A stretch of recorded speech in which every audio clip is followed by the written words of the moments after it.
आंगनबाड़ी सेविका सहायिका मिनी बहनों, इस वीडियो में काफ़ी सारे सरकारी आदेश लगे हैं तो पूरा देख करके जाना। पहले तो सबसे पहले आपको बता दें कि मिड डे मील में अब शामिल होगा सुबह का नाश्ता।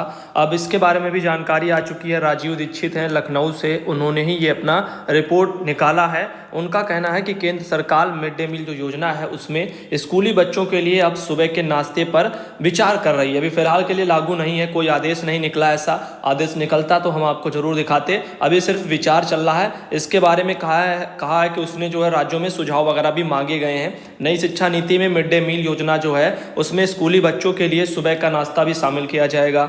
और यहाँ पर यह भी कहना है छात्र छात्राएं जो भी हैं वो स्फूर्तिवान रहें। साथ ही प्री प्राइमरी जो कक्षाएं चलेंगी बाल वाटिका के नाम से, उनके बच्चों को भी जो है मिड डे मील में शामिल करने की अनुशंसा की गई। यानी आंगनबाड़ी के जो बच्चे हैं वो भी मिड डे मील के अंतर्गत अब जो भी होगा सब मतलब अंडर जो भी हैं हम लोग वो चले जाएंगे शिक्षा विभाग वालों के। तो वहाँ पर जो भी आप लोगों के सरकारी भवनों में प्राथमिक विद्यालय के अध्यापक होंगे, जो हेड मास्टर होंगे, उन्हीं के अंडर में सब रहेगा। क्या खाना बनाने का हो या कुछ भी हो, XYZ सब। तो यहाँ पर देख लीजिए केंद्र सरकार ने सुबह के नाश्ते को शामिल करने और प्री प्राइमरी कक्षाओं के बच्चों को मिड डे मील में शामिल करने के बारे में राज्यों से जो है उनके सुझाव वगैरह भी मांगे हैं। प्रदेश में सरकारी और सहायता प्राप्त जो स्कूल हैं उनमें कक्षा 1 से 8 तक के 1.8 करोड़ बच्चे पढ़ते हैं। वहीं पर आपको बता दें वहीं प्रदेश में 1.87 लाख इतने आंगनबाड़ी केंद्र हैं। तो अब इतने केंद्रों में बहुत वो भी करोड़ों में ही बच्चे हैं। यहाँ पर सिर्फ आंगनबाड़ी केंद्रों की संख्या है 1,87,000 और बच्चों की संख्या तो बहुत ज़्यादा होगी। प्रति केंद्र पर 40-50 ऐसे बच्चे औसतन होते हैं। आगे देख लीजिए यहाँ पर लिखा है आंगनबाड़ी केंद्रों पर बच्चों को गर्म पका खाना दिया जाता है। ये चीज़ें हैं तो आगे हो सकता है नाश्ता वगैरह में भी शामिल कर लिया जाए। फिलहाल जब तक सरकारी आदेश नहीं आता तब तक इसे बस इतना समझ के चलिए। मीडिया में ये बातें सिर्फ चल रही हैं, अभी आदेश नहीं है। आगे देख सकते हो एक ये लेटर आया है मेरे पास बिहार सरकार का 15/10/2020 को भाई बहनों ने भेजा होगा। बिहार से काफ़ी बहनों ने यही लेटर मुझे भेजा है। इसमें जो है आवंटन के विरुद्ध निकासी के संबंध में ये पत्र निदेशालय से जारी है 15 तारीख को। और इसमें लिखा है विषय प्रासंगिक पत्र के संबंध में कहना है कि वित्तीय वर्ष 2020 और 21 में जो केंद्रीय प्रायोजित स्कीम है उसी के अंतर्गत जो पूरक पोषाहार मद में माह सितंबर 2020 के लिए आवंटन के विरुद्ध निकासी कर माह अक्टूबर 2020 में पूरक पोषाहार प्रदान किया जाए। तो यहाँ पर पैसे वैसे का जो बजट था वो पहले ही हम दिखा चुके 121 करोड़ के समथिंग था।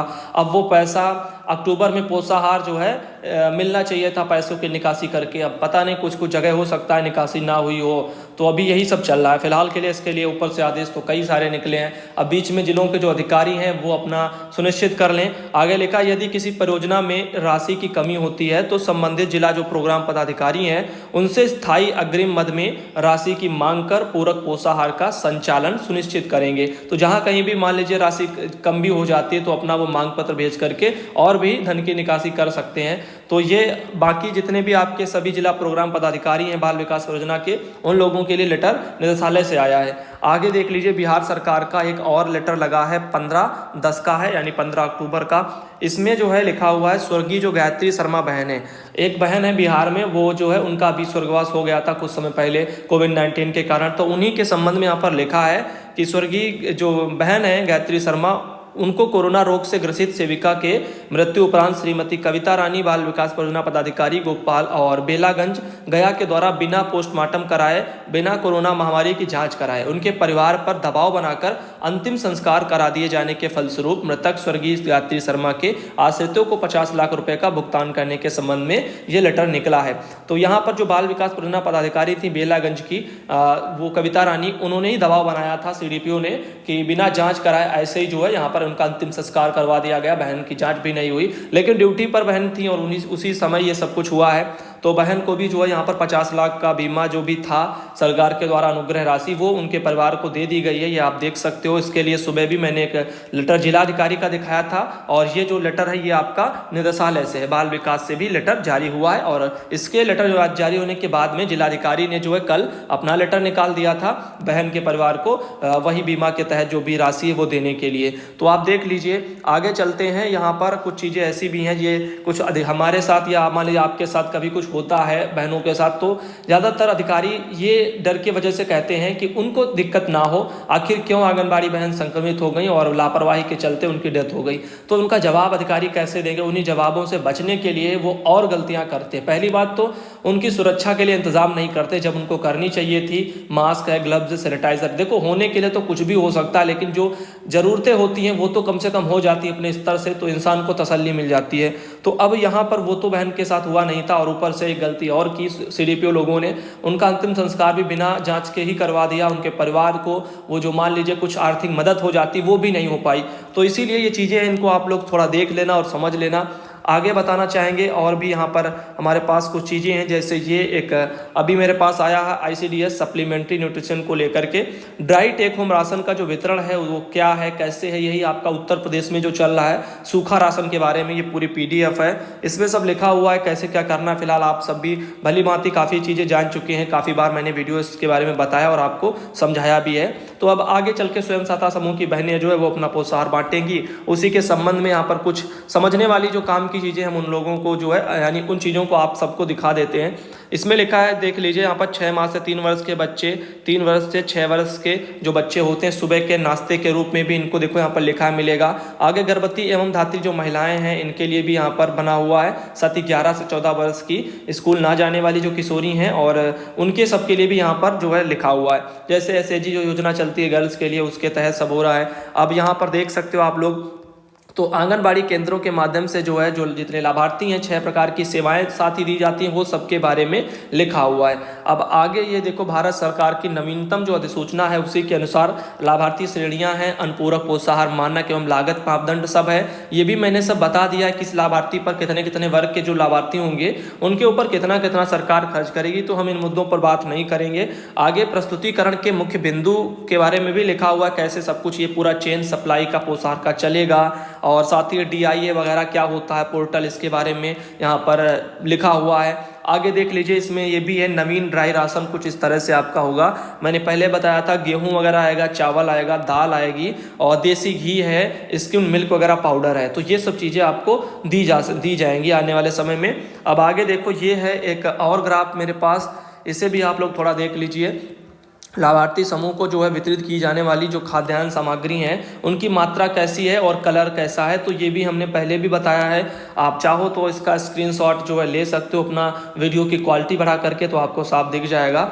और फिलहाल आगे और आपको दिखाना चाहेंगे, इसमें और भी बहुत कुछ है, जैसे ICDS विभाग की भूमिका क्या है तो वो आप देख लीजिए। इसको देख लेते हैं, शायद कुछ नया हो इसमें। तो लाभार्थी संख्या के आधार पर जो त्रैमासिक मांग है या माहवार जो भी होगी उसका पत्र बनाना पड़ेगा किसको, हमारे बाल विकास विभाग को। प्रत्येक माह के अंत में लाभार्थी की सूचना पोर्टल पर भी अपडेट करना है। तो ये एक नया और बड़ा काम मान के चलिए आप लोग, पोर्टल पर सूचना भी हर माह आप लोगों को अपलोड करनी है। और कोई अधिकारी आप देखते हो छोटी छोटी चीज़ें तो अपलोड नहीं करते हैं, यहाँ पर ये डाटा भी हम लोगों के माथे जो है डाला जाएगा। तीनों विभागों जैसे आजीविका मिशन, PCDF तथा खाद्य एवं आपूर्ति विभाग को मांग पत्र भी कौन भेजेगा, बाल विकास विभाग भेजेगा। यानी हो सकता है हमारी बहनों के जिम्मे ही ये सब पड़े, ऊपर के अधिकारी तो वैसे भी सारी जिम्मेदारियां बहनों पर डाल देते हैं। दुग्ध पदार्थ में है, देसी घी है, स्किम्ड मिल्क है, और पाउडर को जो है बाल विकास परियोजना कार्यालय में त्रैमास में एक बार वगैरह प्राप्त करना है। ये चीजें हैं, तो 3 महीने में एक बार आएगा।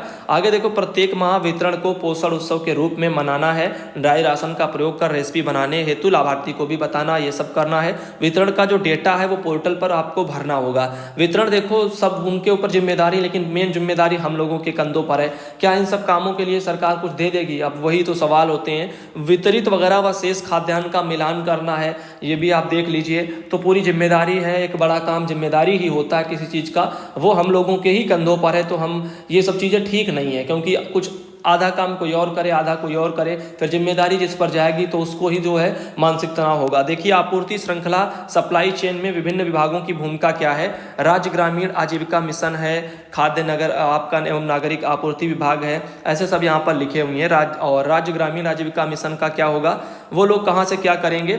इसमें जो है कोटेदार देखो पास में होते हैं, तो कोटेदार से भी जो है ये चीज़ें उठा ली जाएंगी, और नहीं अगर पसंद है तो वो अपना बाजार से भी ला सकते हैं। जरूरी नहीं है, मतलब प्रतिबंधित नहीं है कि कोटेदार ही एक मात्र ऑप्शन है, वहीं से खरीदना है और कोटेदार जैसा चाहे वैसा अपना ब्लैकमेल करें, ऐसा नहीं है। तो यहाँ पर देख लीजिए जो भी दुकान है, इसमें जैसे कि लिखा हुआ है स्वयं सहायता समूह जो है मांग पत्र के अनुसार अनाज चावल गेहूं जो है उसकी मात्रा प्रत्येक माह की 3-4 तारीख को राशन की दुकानों से उठाव करेंगे। दुकानों में जैसे कोटेदार से मासिक अनाज अगर है उनके पास पर्याप्त तो वहां से ले सकते हो, अन्यथा स्थानीय जो बाजार है वहां से भी अपना दालें वाले सब खरीद सकते हो। तो जहां से जो ठीक लगे वहां से ले लीजिए। आगे सब देख लीजिए, 1 तारीख को 2 तारीख को सब उठाव हो जाएगा और 4-5 तारीख को वितरण वगैरह भी करना है। तो 5-6 में फिलहाल वितरण हो जाना चाहिए, ये सब इसमें लिखा हुआ है। बाकी एक पॉट बर्तन वगैरह भी आपको मिलेगा जिसमें आपको नाप तोल करके सब दिया जाएगा, कंटेनर टाइप के छोटे छोटे, और उनको लाभार्थी अपना लेकर के आएगा।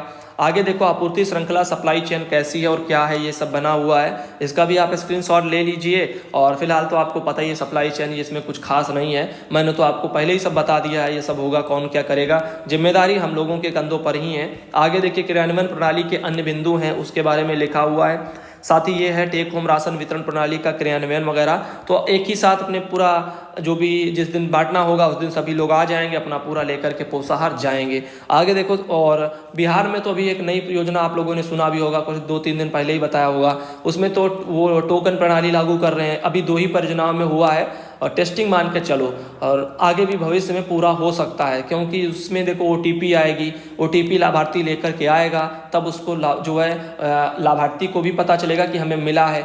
और उसके बाद जब कागज़ पर जब वो OTP सही सही दर्ज होगी तब ये पता चलेगा कि हाँ बांटने वाले ने उन्हीं को दिया है या नहीं दिया है, क्योंकि वही OTP मान्य होगी। ऊपर से जनरेट होके आएगा तो वहाँ पर भी उसका कुछ ना कुछ रिकॉर्ड जरूर रहेगा, तो वहाँ पर मिलान होगा तो आसानी से जो भी होगा घपलेबाजी वो भी पकड़ी जाएगी। देखो गेहूँ चावल दाल के लिए प्लास्टिक कंटेनर वगैरह पर लेबलिंग वगैरह भी होगी, ढक्कन वगैरह भी बंद मिलेगा। ऐसे कुछ बर्तन वगैरह भी आपको देखने को आने वाले समय में मिलेंगे।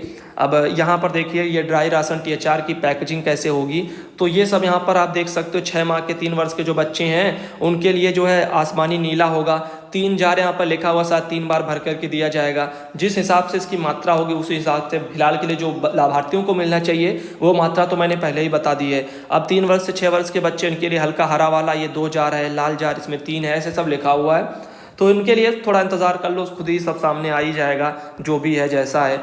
मुख्य गतिविधियों की समय सीमा यहाँ पर लिखी हुई है, कब क्या होगा।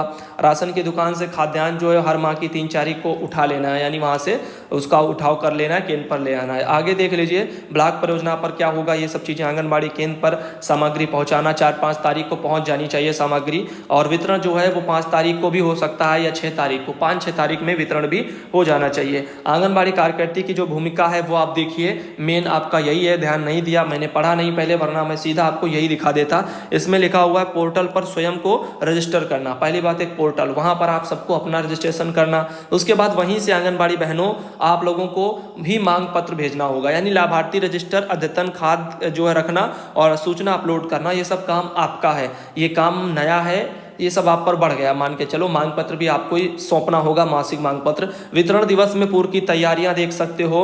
वितरण दिवस के 1 दिन पूर्व स्वयं सहायता समूह से जो है लाभार्थियों के लिए आपूर्ति केंद्र पर प्राप्त करना, ये भी आपकी जिम्मेदारी है। 4 तारीख तक सभी लाभार्थियों को वितरण दिवस के समय स्थान के बारे में अवगत कराना और केंद्र पर आने के लिए प्रेरित करना।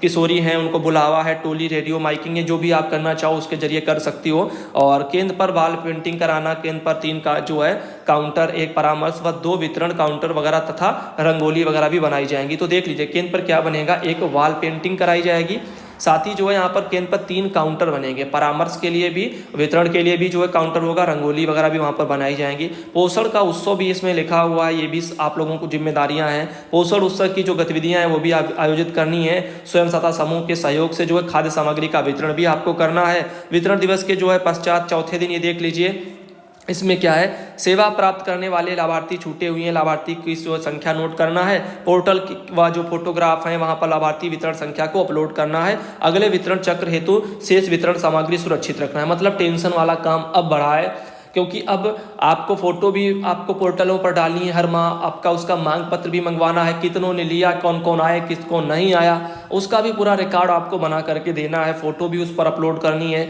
इसमें लिखा है यदि किसी कारण जो है कार्यकर्ती को राशन दुग्ध पदार्थ प्राप्त नहीं होता है तो उसे तुरंत मुख्य सेविका यानी अपनी सुपरवाइजर और परियोजना अधिकारी को IT पोर्टल से अलर्ट जो है भेजना पड़ेगा। तो इसके बारे में भी आप जो है अपना देख लेना, सुपरवाइजर वगैरह CDPO वगैरह लोगों को जानकारी शिकायत भेज सकती हो। मुख्य सेविका की भूमिका क्या है, यानी सुपरवाइजरों की भूमिका क्या है। सुपरवाइजर की भूमिका ये रहेगी कि सेक्टर स्तर पर जो परियोजना स्तर पर जो निगरानी है वो अपना अपना करेंगे, बाकी केंद्रों पर अपना भ्रमण करके ये भी जांच सकते हैं कि कहाँ पर क्या कैसा चल रहा है। बाल विकास जो परियोजना यानी CDPO है उनकी भी भूमिका यहाँ पर लिखी है, तो उनके बारे में भी यही सब यहाँ पर लिखा हुआ, वो अपना क्या क्या करेंगे। जिला कार्यक्रम अधिकारी हैं जो आपके DPO हैं उनका भी यहाँ पर सब लिखा हुआ है, तो उनके ऊपर जो जिम्मेदारियां हैं उनकी भी ये सब दी गई हैं। आगे देखो सबका अपना अपना यहाँ पर लिखा हुआ है। आगे एक ये है, इसमें लिखा है पोषण उत्सव वितरण दिवस के दिन की जाने वाली जो गतिविधियां हैं, 3 काउंटर की स्थापना की जाएगी। ये काउंटर वगैरह, एक तो परामर्श काउंटर और रेसिपी वगैरह काउंटर होगा, पोषण जो है तस्तरी पोषण